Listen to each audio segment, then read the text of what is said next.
What's happening? Just want to touch on from last week's protest outside the City Hall, which I thought was a really, really big success. I'm not too sure of the figures. I know if you listen to your mainstream media, they were downplaying it with reports such as crowds. One of the photos on Belfast Trape was the caption that crowds mingled in with large crowds trying to get into Hill Market. You heard so much Trape in your life, but that's why I call them the Belfast Trape. I think it was close to 2,000 people, I'm not sure, but it was great to see going down. I wasn't sure what to expect, to be honest. I didn't expect there to be that much people. I thought maybe 30, 40 people.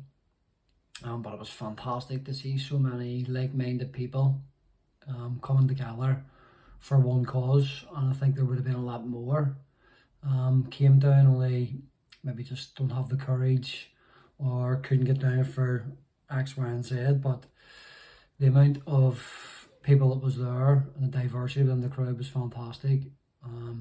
Young, old, black, white, vaxxed, unvaxxed. That's what was really, really pleasing about it. It was a really good turnout, a really good atmosphere.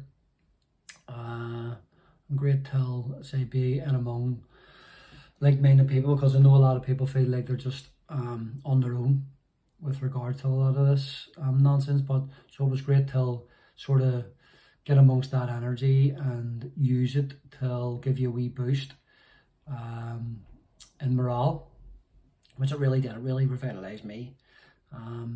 After I was really upbeat down there with most of my family. It was really good. It was really good to see the support. Met a lot of people that I knew, work related, socially related, friends, loads of people that I knew was down that didn't get bumped into. Met loads of new people as well, which was fantastic. Some good conversations. It was really good. Hat tip till the organisers. I'm not too sure who they are. I think on the short notice they've done a fantastic job of getting information out there to people and bringing people together for the one cause, which I would be hoping is focusing on trying to knock this nonsense in the head about the COVID passport.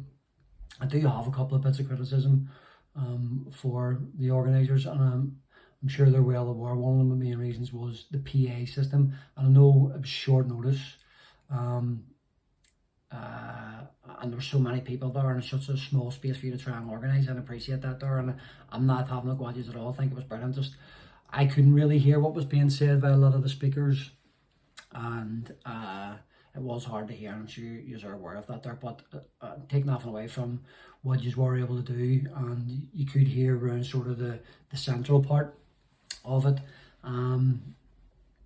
But yeah, if the next one, which I'm led to believe is next Saturday the 4th of December, which will be in 10, looking forward to it, and hopefully there's another good turnout. You have a bit of a better PA system.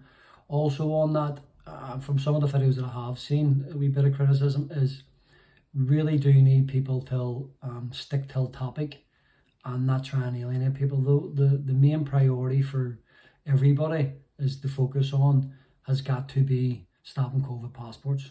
It can't be about whether you're against the vaccination or you're for it, or going on about side effects and stuff like that. All that's relevant to each individual and people and stuff. But for the first time that I've been to anything like that, there was a lot of vaccinated people in that crowd. A lot of people waking up or coming to a stand shoulder to shoulder with people, and they shouldn't be victimised or feel alienated if there's people ranting and raving about side effects and stuff like that, which I'm not disputing. I'm certainly not disputing at all. But you have to understand, we need people to come to Cal and stay on side. If there's people up there shouting about demonising people that have taken the vaccine and stuff, you know, they could take that quite personal, just when we're trying to get them on board, and they're coming on board really so, because I say they're starting to wake up. Everybody that took a vaccine took it for their own personal reasons, whether it be themselves, family, work related, you know, so they shouldn't be made to feel guilty or shamed or in some sort of way, because that's what we were trying to protest against. Is if you're unvaccinated or you've had COVID and your immune system's really good, that's the same thing. So if anybody's up there shouting, spouting about stuff, you got to think you're maybe alienating somebody else that we're trying to bring together. Because as I say, they're definitely waking up now, especially with the third booster coming in, and being coerced and bribed with that, with freedoms of travel and stuff, and possibly a new variant being on the horizon, and it maybe not covering that, the vaccine maybe not covering that variant. Anyway, so that's just my 2 bits of criticism. The PA system could be sorted out, and you really need speakers that can stay on topic. And the number one topic has got to be vaccine passports, nothing else. Everything else that you're concerned about can be on a to-do list, but the vaccine passport has to be a must.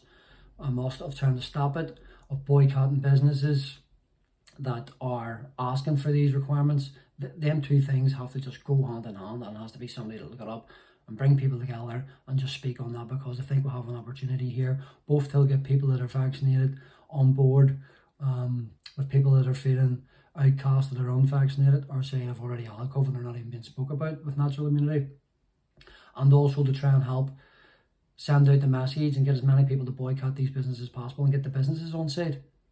Because if they're not getting footfall, then they will turn. They will put pressure on the government to say, we can't manage this, we can't control this, we're going to lose a business, and it's just not feasible, it's inhumane, and it's against basic human rights. If more people stick together and not follow and comply with going in and out of businesses, that's going to be better. So we need to bring on vaccinated together, and hopefully businesses in the long run. Which brings me to the comment on Monday. These ludicrous and inhumane regulations and encroachment on our human rights. Segregation. It's a one size fits all word. Segregation, discrimination. Sorry, it's a one size fits all word. You can't pigeonhole it into different forms, but it's discrimination.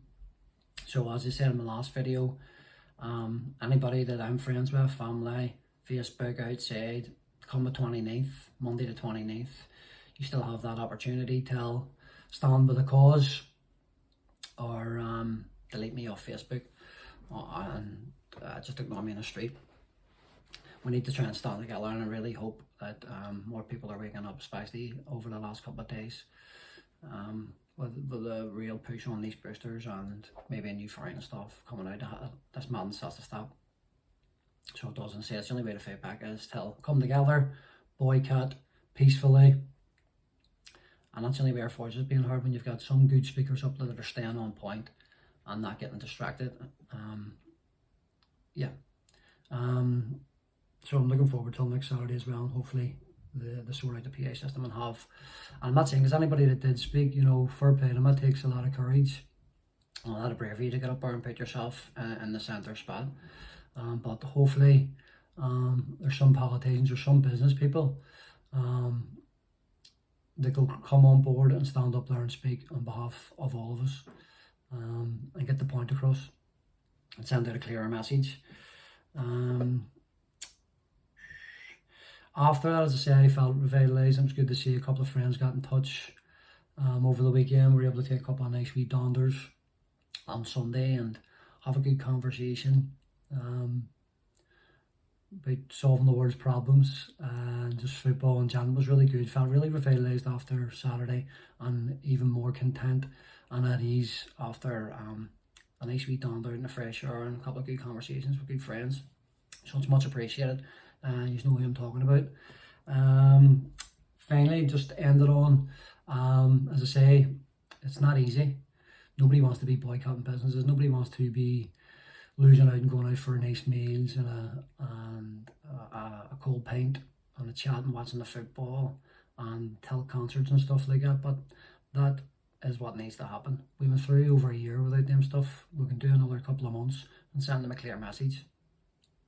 It's a small price to pay. It's a small sacrifice. That's what life's about, sacrifice. It's not about this YOLO stuff, you only live once and everything's out for you to grab. It's about sacrifice. It's about what you're sacrificing for the next person coming behind you. They're going to walk in your footsteps.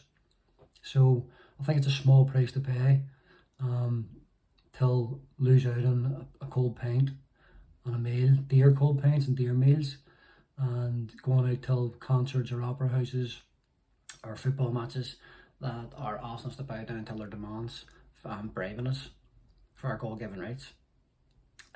So the end on that note, unfortunately for me, top of my list this week is going to be Lovery's Bar, which is the only bar I actually really drink in.